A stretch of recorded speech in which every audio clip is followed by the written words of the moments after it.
networks on Zingo TV channels 250 and 251. Please remember to download both the Zingo TV app on the respective app stores on iOS and Android devices. And while you download, make sure to rate and leave a comment. The app is free. Zingo TV is also available on Google Chromecast, Amazon Fire Sticks, Roku and Roku Sticks, and on all smart TVs 2016 and forward. Again, welcome. My name is Jessi Sletten, your postpartum empowerment coach, helping you feel confident, prepared, and holistically supported for your unique journey into parenthood. I'm super excited to introduce my guest this week, Dr. Alexandra Stockwell, physician coach and intimate marriage expert, and we are going to be discussing how to rekindle the passion in your relationship after birth. So good morning, Alexandra. Thank you so much for joining me today. I'm glad to be here, and I certainly love our topic. Yes, me too. I'm really looking forward to it because I think, intimacy and reconnecting with our partners, especially in this new phase of life, is something that every new parent has grappled with at some point. And so I would love for you to just start us off by telling us a little bit about yourself, your story, your work, and then we'll dive into all the juicy stuff.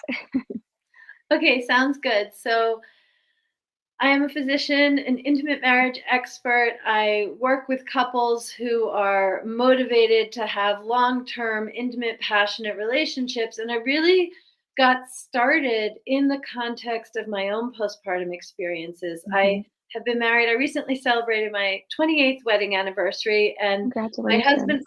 thank you. My husband and I have 4 children. And we, for due to career reasons and different things, we had 2, and then we had a break, and then we had 2 more, and we were kind of undecided about the 4th, but we went ahead, and we were both in our 40s when he was born. And the reason I say all of that is that, having gone through the postpartum experience 3 times before, I knew that it was inevitable that there would be a real break in our erotic connection, in the intimacy of a certain nature. And I really didn't want that to happen. We had put attention on the quality and flavors of our marriage, and I just didn't want to to go back to step 1 again because we had a 4th baby. And so I really began my very intentional journey to learn more about intimacy and passion and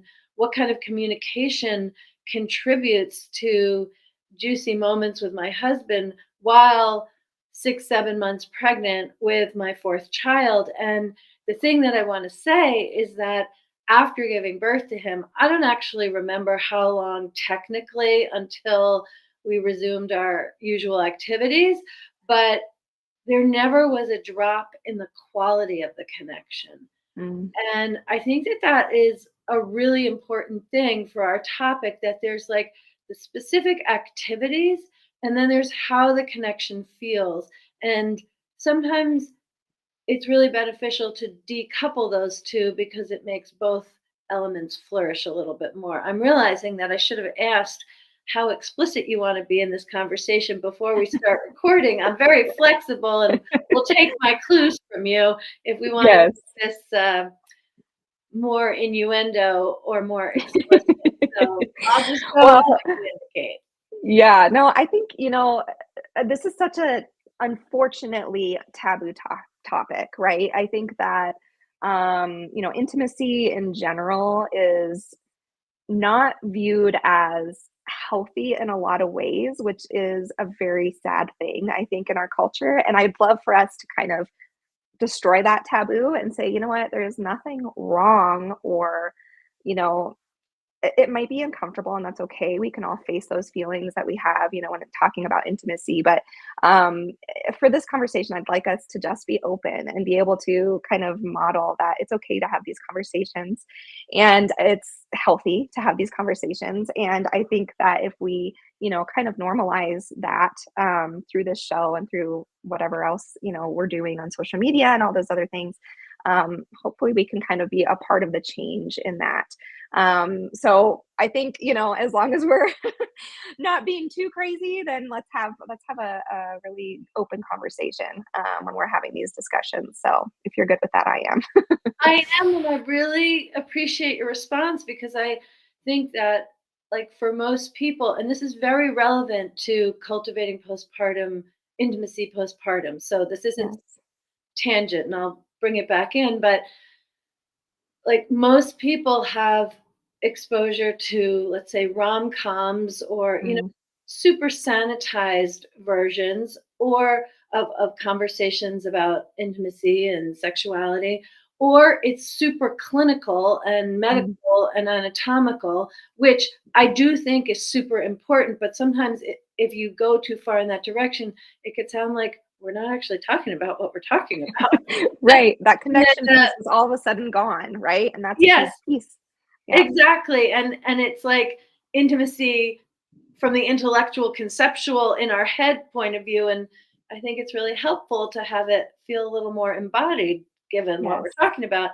And then, of course, the third option is largely covered by porn or other Right. sources where it is very explicit, but it has other feelings most of the time, Hmm. and so it means that whether we're using a very sanitized sort of princessy version of talking Hmm. about sex in the vein of romantic comedies and, you know, inex- not explicit romance novels, that kind of thing, or Hmm. clinical conversations, very factual, or porn, all three for different reasons feel like they're inaccurate or we're not talking Hmm. about what we want to talk about. So I agree that, like, one of the purposes of this conversation is to find a way to have these conversations. And I want to say, I didn't talk about sex with my own mother until I'd already had two children. I did not grow up. In Hmm. fact, most of my adulthood, I wasn't comfortable having these conversations, but it became necessary both for heating up my own marriage and to normalize these conversations and have them in a way that isn't sort of affected or like filtered with any purpose other than authenticity. Hmm. And, when it comes to long term, long lasting, passionate marriages, the only positive predictor is being able to have conversations with your spouse about the sex you're having. That when I think it's 90% of couples who are happy and passionate through the decades are having conversations about the sex they're having. So, or maybe it's 89%, and only 11% are not. And yet we live in a culture, I think this is, I mean, you and I are in the United States, but I think this is true pretty broadly across the world that most people are more comfortable having sex than having a conversation about sex. Yes. Yes. I would agree with that. Absolutely. Well, and I think, the point of this show is empowerment. And I think that, that covers a broad range of experiences in, the perinatal time frame, right? And so I really hope that this message comes through that understanding how to have these conversations, breaking through the taboos, looking at our own thoughts and beliefs around sex and how we connect with our partners really will be this feeling of empowerment and that you do have control over some of these things, right? And that we can talk about how and what we need with our partners, whether it's sex or whether it's, sharing the parental load or, preparing for bringing this new life into the family dynamic, right? There's all these things. And I completely agree with you that the foundational piece here is that communication and building those communication pathways. And I loved what you said about, you started this in your own journey in pregnancy. And that's a lot of what we talk about in the show is that intentional preparedness is super important. It's never too late, but if you can do it in the pregnancy time frame, you have more of that time, the mindfulness, the ability, the even you're not as exhausted. You're tired in pregnancy, obviously, you're growing a human, but you're not having to attend to the baby yet. And so you can really focus on these conversations with your partner. So I wanted to say that I really love that you mentioned that in your own journey. And I think that's something that I really try to advocate for in the show, is really having a lot of these wide range of conversations in the pregnancy timeframe. Yeah, although it's it's not so easy to inspire people in Mm-mm. this way because most people, I think, are focused on if they're going to be preparing and intentional in creating a birth plan. Yes. And, after that, it takes a special something to even pay attention to, like, learn how to change a diaper if that's something somebody doesn't already know. Right. And, that is understandable. And I also think Hmm. it's wonderful to be able to have these conversations, and we don't always know what is going to happen with our body, with Right. the baby's personality and needs. Hmm. It's beautiful to be oriented to the landscape of possibility, and yet there remains this profound unknown until that new baby joins the family. Absolutely. Yes. I couldn't agree more. I think it's just that, establishing those channels of communication and understanding, how to turn toward one another when those unexpected things come up, or when things are harder than we anticipated, having that safety in the relationship to be able to say, wow, this was not what I was expecting, or this is way harder than I thought it was going to be, and being able to be open and honest and vulnerable with one another um, is a beautiful thing. So, yeah, anyway, but I would love to hear a little bit more about how, you kind of shifted gears. So are you still practicing medicine, or are No, you I don't do full-time? any clinical medicine, and I haven't. I've Yeah, been a full-time coach for 11 years. 11 years. Wow. Okay. So it was kind of your own journey, which I think is the case for so many of us in this field of, supporting perinatal, during the perinatal time frame is really kind of what happened in our own journeys.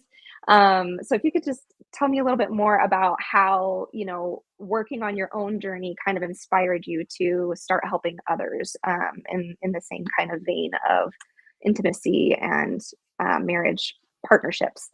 Sure. So my husband and I met the first week of medical school. He's a physician and Oh. continues to practice. And during basically the first 10 years of our relationship, first dating, and then when we were engaged, married, and we had two children fairly soon thereafter, we were in medical school, we were in medical training afterwards. And it meant that we really did not have much time together. I mean, we had enough Mm, time to get to know one another and to be clear on our values and general compatibility.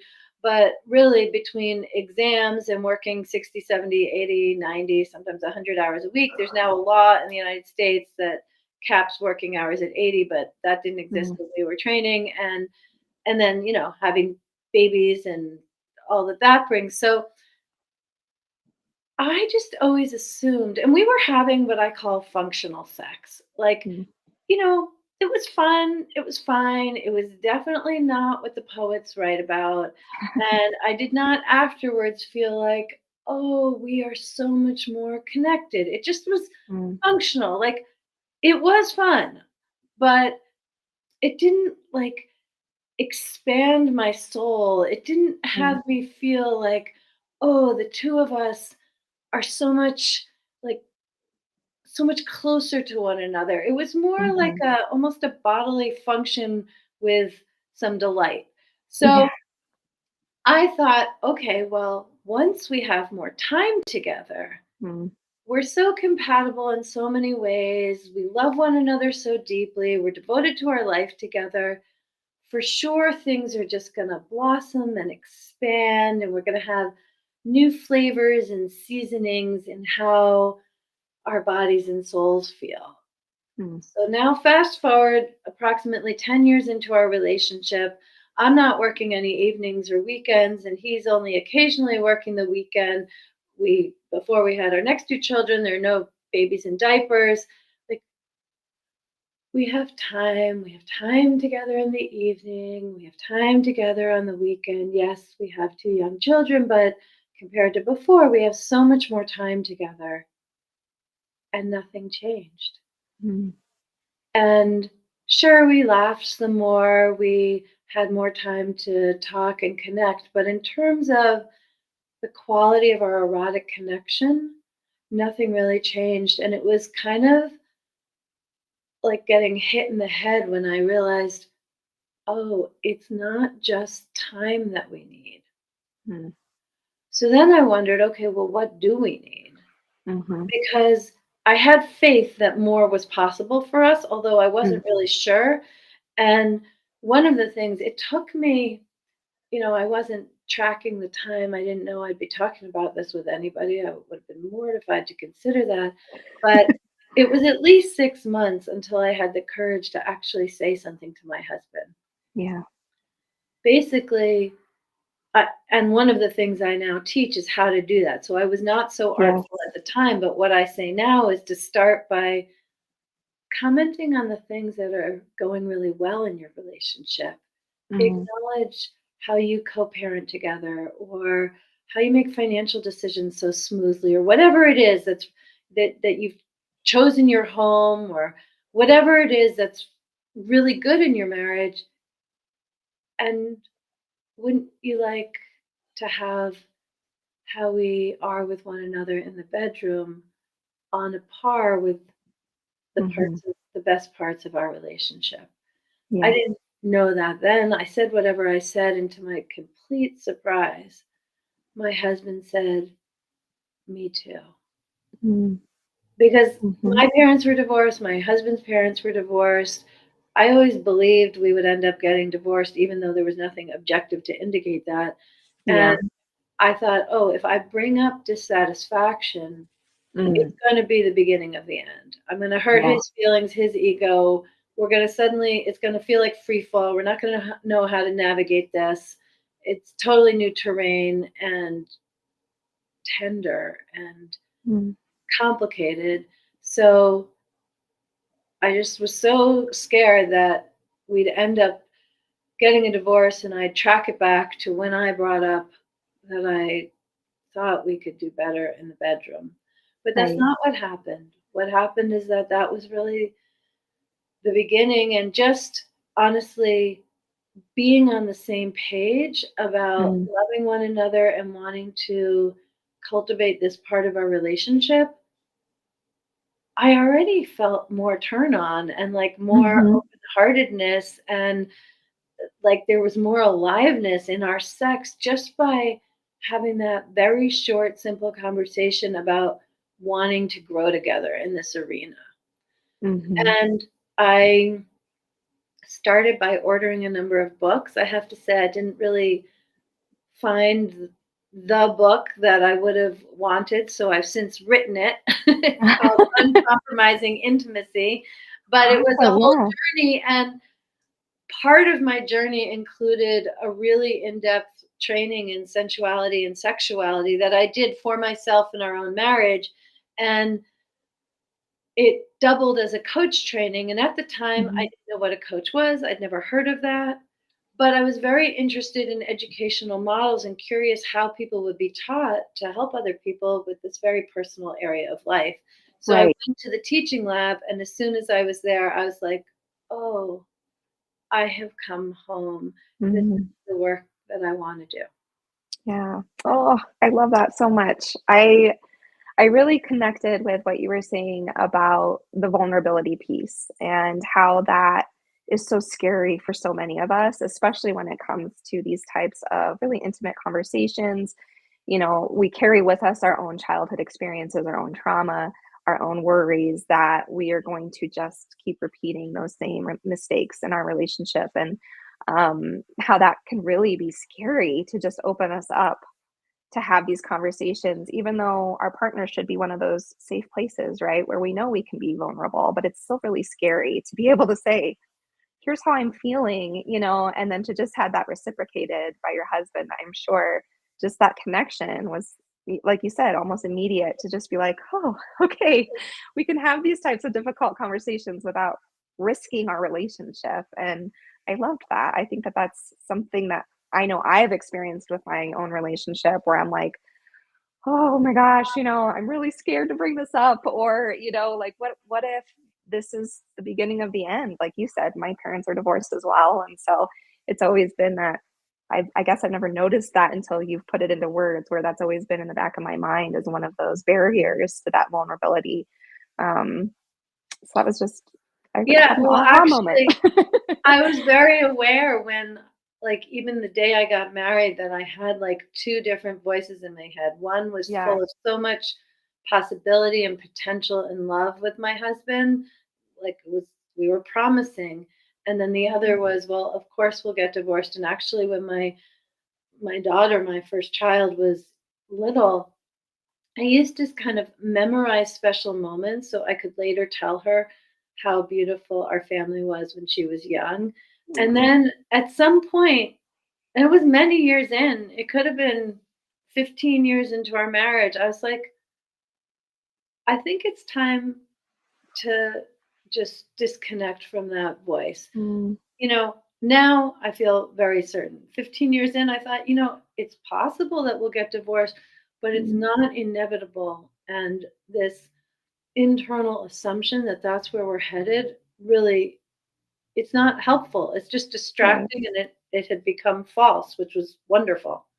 Right, right. Yeah, instead of the self-fulfilling prophecy, right? Which sometimes can happen if we have that on our radar of, oh, well, it's inevitable that we're going to, break up at some point.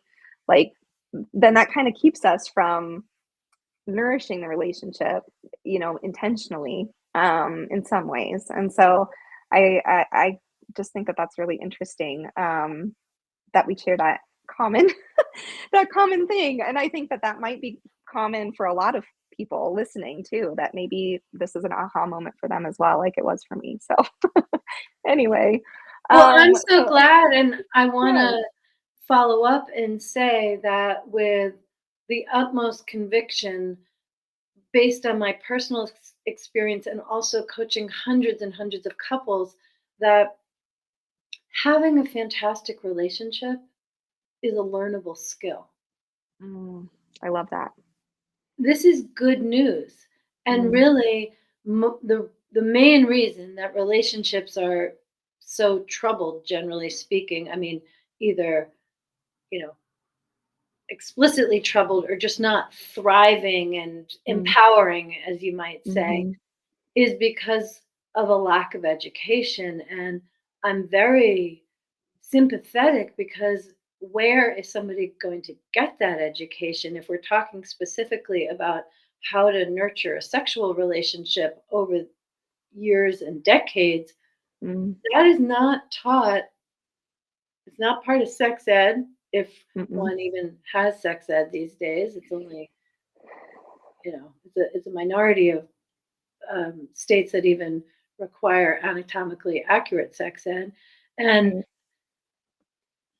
churches and other religious institutions offer something, but not the answers really for how to cultivate an Mm, experience of pleasure and have passion grow, both in the postpartum period and all of the many years thereafter.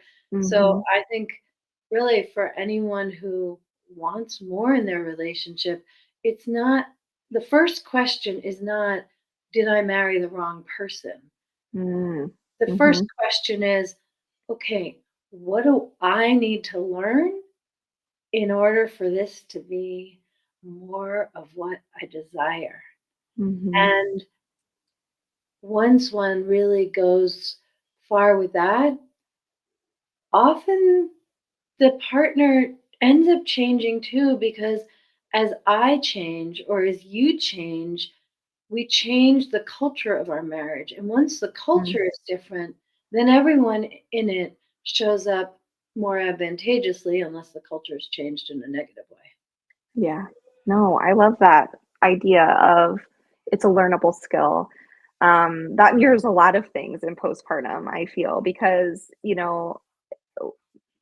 our culture, specifically to a more westernized culture, The postpartum period is something nobody anticipates or understands until we're in the thick of it, right? Because we just don't have that model um, of a village, right? Or this community like we used to in the past, or that more traditional cultures have, where they view this time frame as a sacred thing, as something that does not just affect the baby, right? I say so often, like us as birth givers, we often are seen as an extension to the baby during this time frame. We're not seen as an individual going through these experiences or asked how we are developing as a person, after birth. And I think that it's a powerful thing to believe that, okay, learning how to parent, learning who I am now in this new phase of life, learning how to chest or breastfeed if that's something that you want to do. They're all learnable skills, right? And just because it might not come naturally, or just because we weren't taught these things, by our parents or culture around us, doesn't mean that we have to just settle with, oh, this is the way it is, or like it's just something that I really believe strongly in as well, that there's nothing that we can't learn, right? And it is a learnable skill, and there are resources out there.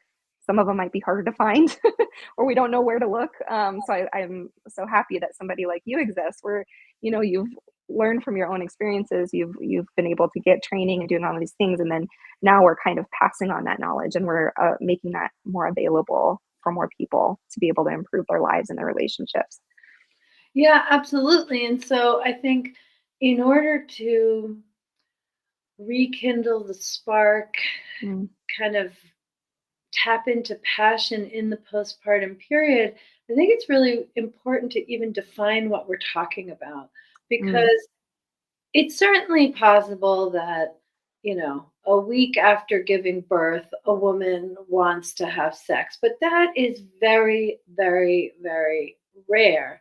And yeah, so the question is, what can happen before she's ready for whatever it was that led to this baby being, well, I shouldn't say it that way, because of course it could be IVF or all kinds of things. So let me right. just say that, maintaining intimacy and keeping the spark alive in the postpartum period does not necessarily mean sexual intercourse, and often Mm, it doesn't. But I mhm, think what can happen is, if we're not available for sexual intercourse as women, then we're not available for any of the mm, other elements that are such an important part of a sexy relationship. And I think our partners feel that rejection very mm, profoundly, in a way that they may think it's about whether or not there's intercourse or not, but it also has to do with emotional feelings and physical feelings that aren't explicitly sexual. So I think during the postpartum period, just having time to say, "This is how I feel," without fixing anything, yes, and also having room for the other partner to say, "This is how I feel," with it just being really understood that actually nothing needs to change, just by being able to bring your experience into the relationship. yes, That is enough of a change, and it eases tension, and it has both people feeling more seen and mm, welcomed into the next phase of the relationship. So that is one thing.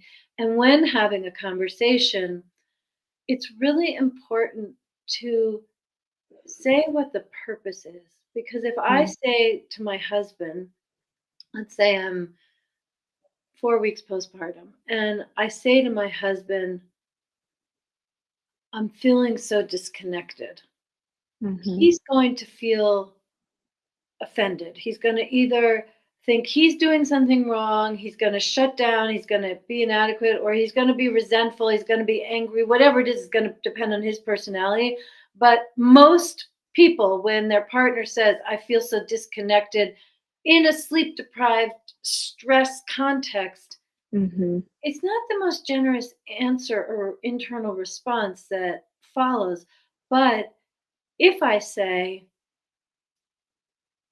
I really want to be connected with you and Mm, find our way back to feeling really good. Are you open for a conversation where we can try to do that? Then mhm. my husband's going to be listening, understanding what my underlying point is, rather than responding to whatever words I say that could easily be taken in many different ways. So I think with communication, it's just really important to clarify, you're not blaming, you're not attacking, because you Yes. shouldn't be doing those things. You're just sharing how you feel. And the only thing you need afterwards is a hug. Or maybe you don't want a hug. Mhm, I just want to know that you know what's going on with me, and I'm interested to know what's going on with you. Just really getting clear about the purpose is mhm, going to massively improve the impact of that conversation. So that's one thing. And then the other thing that I really want to um, have people know is the importance of non sexual physical touch. mm, Because as mhm. I was saying earlier, if sex is off the table, many couples respond to that by taking touch off the table. Yeah. Or even if, let's say, in a heteronormative context, the husband is offering a back massage, shoulder Mhm. massage, because the shoulder got, holding Oh, the baby all yes, the time, hunched right? over. Yeah. Right. And but many women will think, well, if I say yes to that, Mm, then I'm gonna have to have sex, or I'm gonna end up having to like make sure he knows it's only my like it's just yeah. sort of a pain, and it's easier to say no. But we all know, right? A 30-second hug gets the oxytocin Mhm, flowing. And sure, oxytocin flowing from breastfeeding is wonderful, but in terms of the oxytocin and connectedness with a partner, non sexual physical touch is so significant during the mm. postpartum period. It's a kind of generous touch, not a transactional touch, not a taking touch, but just a caring touch. I love that so much, and I'd love to expand on that just a little bit because I think the folks that I work with, right, and myself included even, we feel so touched out, right? Like, especially when we are caring 24/7 for this little baby who maybe is, attached to the breast all the time, right? Or we're just constantly being touched or demanded for our physical presence, right? From another human being. What would your advice be around reconciling that feeling of I am so touched out to knowing you crave that generous touch like you're talking about? Is it about like the conversations that you have with your partner about those different types of touches or where would you say, we could kind of turn to as far as communicating that difference or reconciling that feeling within ourselves? It's a really beautiful question. I'm sure most postpartum women can relate. And my answer is nuanced. Mm, This is not one of these like soundbite moments where it's just very simple. So mm, the the thing I want to convey is that when we are touched out, we are using our body like a tool to accomplish things. mm, It's like, okay, I have the stroller, I have the bottle, I have my body to make things happen. mhm, And that leads to a sense of being touched out because we're not really paying attention to our own experience in our body or mhm, experience of our senses. We're using our body as a functional vehicle. And of mhm, course, postpartum bodies are incredible functional vehicles. It's very understandable that we would relate to our bodies in that way. mhm, But the kind of touch which is nourishing and generative and relaxing is a much more receptive touch mhm. and one where we're in our bodies more. It's a more embodied feeling. I Does that make sense? Like what I mean Yes. by that is um let's say I'm carrying the baby Mhm. and I'm feeling touched out, but it's because when I'm carrying the baby, I'm really paying attention to the baby. Mhm. Yeah. As opposed to, there are moments with a baby and certainly with a partner where I'm just like feeling the baby on my chest. I'm Mhm. aware of my own breathing. I'm aware of just feeling relaxed. Mhm. And it's a much more sensual experience, not sexual, but sensual. I'm feeling the touch, maybe the Mhm. little sounds the baby is making are just I'm Right. allowing them to delight me and just being mesmerized looking at the baby, Mhm. how they smell, like it's the way we might look at a rose, right? It Mhm. that is a kind of nourishing physical touch as opposed to feeling like, you know, the baby needs to be held carefully and the baby needs to be Mhm. upright and, like all the attention on the baby, then yeah, that can be tiring. So, Mhm. really, what I'm saying is the difference between feeling touched out and any touch just being too much Mhm. versus the kind of touch which is nourishing and has us relax and feel cared for. One of my Yes. all-time favorite expressions is mothering the mother. Yes. To be able to receive and be nourished, the main difference in those two is our own attention. Mhm. Now, when we're with a partner, yes, they may need to learn how to touch in a way that contributes to this. And I will say a little bit about that in a moment. But the biggest difference in feeling touched out versus experiencing nourishing touch is allowing ourselves to be receiving rather than giving, which is fundamentally a shift in our attention. Ah, I love that so much. One of, one of my, like, idols, I guess I would say, during my journey of becoming a postpartum coach and a, CLC and all these things that I've done, one of her things that she taught us, in one of the classes I was in was, postpartum is a time of receiving. So much of our life is about giving, right? And so much of us think about the postpartum timeframe as a time of giving and sacrifice and all of these things because we have this baby who can't do anything on its own, right? And so we automatically shift into that mindset of I am in giving mode 24/7. But the reality is, postpartum is a time where we need the most nurturing, the most support, the most just time to reconnect with our bodies, to heal our bodies, to nourish our bodies. So I love that you kind of made that connection of the touch being similar because I think it is something that we have to shift in our own mind and allow ourselves to receive. So I loved that so much. But Yeah, yeah, and I I love. think most couples, it's new because Mhm, there's a lot about sex which either can feel self-centered and mm, self-sacrificing, those 2 are paired, mhm, or transactional, like fundamentally, I give you an orgasm, you give me one, or mhm, I make this feel good for you, you make this feel good for me. But there's a real art, whether it's sexual or non-sexual touch, for taking your pleasure from the touch.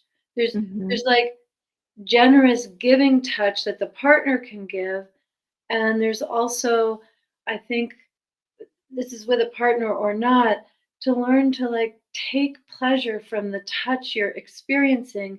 mm, And maybe this isn't exactly what I was saying, but this is related. Like just how we wash our face, you mhm. know, that is a place that can be functional. Like, let's just, or we Right. can caress our face and Mhm, make it a sensually rich experience. Not that we're about to, like, you know, be in orgasmic bliss, but right. we can have, like, it does not take any longer to just slow down and Mhm. wash our face with care as opposed to just like, you know, do it. Right, And getting it done, right. yeah, and I think that the more we can turn our attention, whether we're touching ourselves in any kind of way, or touching our baby or our older children, or experiencing touch with a partner, that when we just slow down and let ourselves experience it, let ourselves receive it, being touched out is just less of a thing. Mm, mhm. Yeah, I feel like it's really that presence within our body, and, we're so used to being up here, right? We're planning ahead, we're, "Okay, the next time I need to feed the baby is in about 2 hours, so I have to chug down this food because it's the only time I'm gonna be able to eat really quick, and, okay, I'm gonna run to the bathroom because, the baby's gonna cry any minute," and so it's very much like living up here and not being connected to our physical experience and our own bodies, and I think there's a lot to be said around that too, because we can have some disconnect around our bodies and some feelings around that after birth, the way our body has changed, the way our body is feeling, as it's healing, all these things. And so I feel like there's this resistance to being in our body, present, and experiencing what we're feeling around us and within us. And I think that I've never thought about it really in that way for the feeling touched out piece, because I've never made that connection until we've had this conversation, and I think that is, it's really an intriguing idea, is that, we really just need to pause, slow down, feel what it feels like to just be in our body in that moment, whether it's a sexual touch or it's just I'm sitting here enjoying my coffee, I'm feeling the warmth in my hands, I'm feeling, the liquid go down into my throat, and it's very soothing, and, just really connecting that mind body, experience, and I think that's really interesting. Yeah, and I think what you're saying is, es- it's especially true or true in a particular way when the birth has been traumatic, Yes. when Yeah. we've had surgery and didn't want it, or there are all kinds of Mm. ways in which birth can be traumatic. And Yes. with the traumatic element, that's a way in which we like back away from our body. And so Mhm. to find our way back into our own body is really the thing that prepares the way to reconnect sexually. Because if we aim to reconnect sexually prior to really re inhabiting our body in a way that includes whatever our birth experience was, Mhm. that the sex that comes is always going to be a little dissatisfying because we're not all in it, because we're still dissociated or disconnected in a particular way. And I want to add, it's like part of what we're talking about, that one of the best ways to get the sparkling is to be goalless.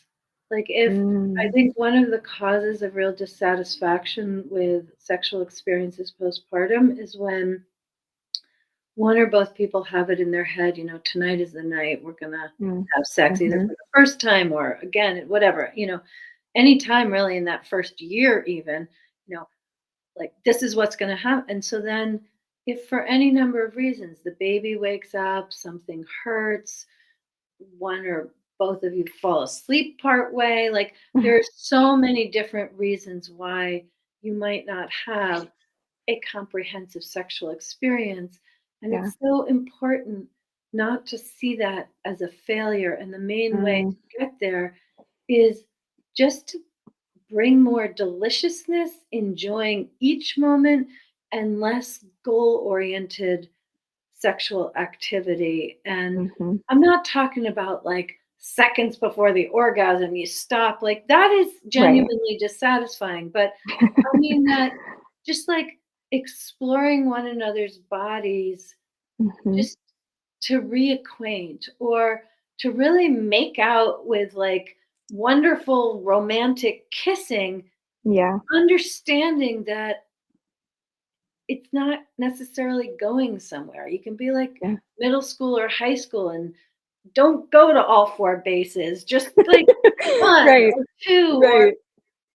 that having the purpose of sexual connection be sexually connected rather than completing some particular activity Mhm. actually makes it more likely that those activities will be completed, and it just diminishes the tension that arises when they don't. Like, have it, if you're going to be touching one another, set it up so that no matter how far you go with that, you feel closer afterwards and Yeah. not disconnected. Yeah. Oh, I love that so much. My gosh, we could be talking about this for hours because I just think it's so important for us to understand, like, we do have some control in this area, right? And it starts with our own healing, our own reconnection with our bodies. And if we're not there yet with ourselves, how can we open ourselves up with our partners? And I think that that's a really important thing for us to kind of take away from this conversation is reacquainting yourself with your own body, understanding your feelings and how that connects to your physical reactions, and just the mind and body connection, right? And really trying to nurture that with yourself is that first step. I think is what I'm hearing from you, to be able to have that reestablished connection with your partner too. Is that kind of, am I getting that Absolutely, right? and that Okay. yeah, that may not sound sexy, but it Yeah. certainly paves the way for more sexiness, and if you just Right. head back into the sex, Yeah. sometimes that works. Like, Mm, if someone is listening and they're gonna go for it, but more yeah. often, there's this is another way to describe exactly what you've just said, which is that between when 9 months before the baby's born and then when the baby's born and the months afterwards, you've become a different person. Yes. Whether it's your first child or your ninth child, like, Mhm. you have become a different person. Your relationship with your body has included many new chapters and phases, and the place where things get wonky is when you aim to have sex the way you had it before, but then there's all of Mm, this individual growth, which is not included in the sexual experience, but that individual growth is part of who you are. You are a different person now. And mhm. so the exploration in all the ways we've been talking about is really, how do you bring all of you into your sexual experiences rather than leaving parts unattended to or ignored. Yes. Yes. Oh my gosh, yes. I talk so much about how we change on a cellular level, right? With each pregnancy. And then we're changing and developing our new identity and understanding or unbecoming and becoming this new version of ourselves, throughout all these experiences. And it's so true that that's going to translate into all the areas of our life and all the connections and relationships that we hold within our for ourselves and with our partners and with our children and all these things.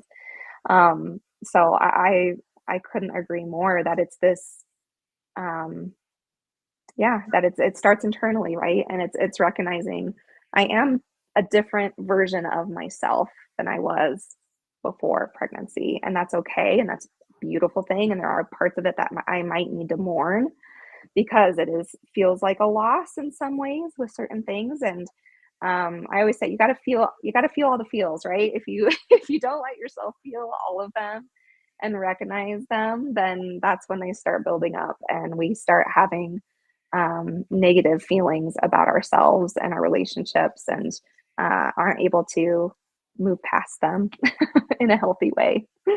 Exactly. I love that your whole platform is empowering postpartum, because we're really Mm, talking about wholeness, empowerment, sovereignty in a yeah. way that integrates all the new recent experiences.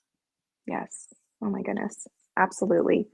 Well, I would love to see if you have any other like little tidbits of, advice or ways that, our viewership can kind of take something away and kind of imply to their own, sexual experiences with their partners or just reconnecting with their partners in the last few minutes here, if you have any other little aha moments to inspire. Yeah, I think that what is essential for the postpartum mother is knowing what she wants, what's important to her, Hmm. and not counting on a partner being a mind reader. Mm, So, yes. this is true for women at all phases of life, and it certainly is true in the postpartum period that the first thing is really to know what you want, Mm, to feel worthy of having it, to receive it. mhm. And I want to really highlight learning to ask for it so it feels good to give it to you. Yes. And this is true with respect to your partner bringing you more water. Mm, And it's also true with respect to any of the desires that you would have when it comes to sex and sexuality.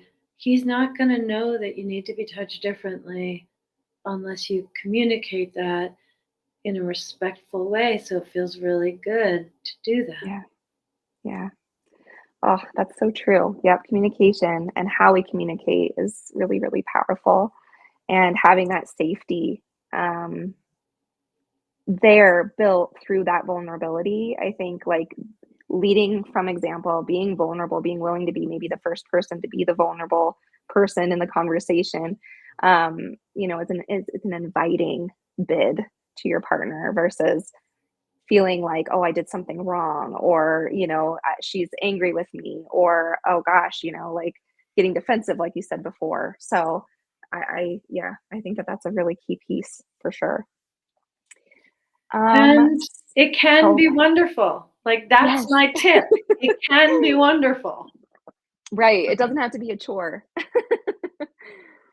And if sex Yes, is a chore or a duty, please watch this all again. yes, yes. I love that so much. And get Alexandra's book because it sounds like there are some really awesome things that we can all learn from that book for sure. Yeah, it's called Uncompromising Intimacy, and it is Yeah, really about communication and presence. It's not about sex positions at all, but it is yes, all of the things that set you up to feel more closeness and connection so that the sexual piece comes more easily. Because in a committed relationship where you're living together, emotional intimacy is a prerequisite for really yes. enjoying sexual intimacy. That is so true. Yes. Oh my goodness. Love that so much. So if, folks, obviously they have your book that they can buy. I'm assuming that's on Amazon or where's the best place Yes, that it they can is. find that? Amazon and Audible.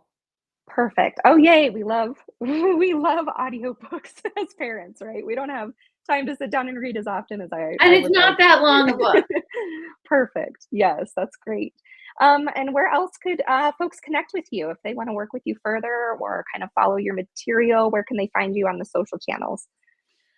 AlexandraStockwell.com is my Okay. website, and from there you can find links to all of my social media where I'm pretty active.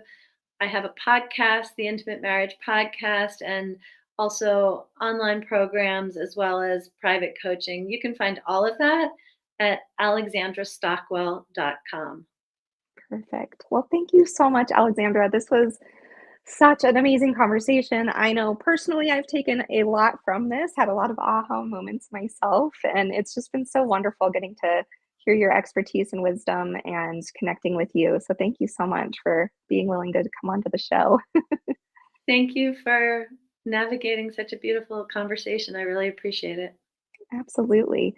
Well, my beautiful life creators, remember that empowering postpartum coaching guides new and pregnant moms through the transition into motherhood so that you can bond with baby without sacrificing your own self care. And if this is something you're wanting for your postpartum, shoot me a DM on Instagram. My handle's up here at empowering_postpartum. We can chat about how I can help support you through your journey and how we can make sure that you're feeling seen, heard, validated, nourished, nurtured, all the things that we've talked about today.